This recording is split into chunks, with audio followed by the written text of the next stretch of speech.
Once upon a time, Little Red Riding Hood was walking alone in a beautiful magical forest.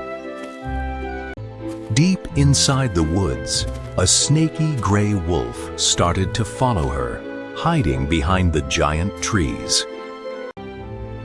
The wolf watched her carefully from the shadows, planning a wicked trick.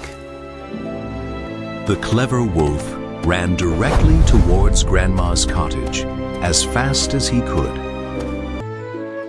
The wolf arrived at Grandma's house first, looking at the door with a snaky smile. He quickly went inside, put on Grandma's clothes, and jumped into bed to take her place. Soon, Little Red Riding Hood arrived at the house and stepped inside. She walked closer to the bed and looked at her grandmother, noticing that something was very strange.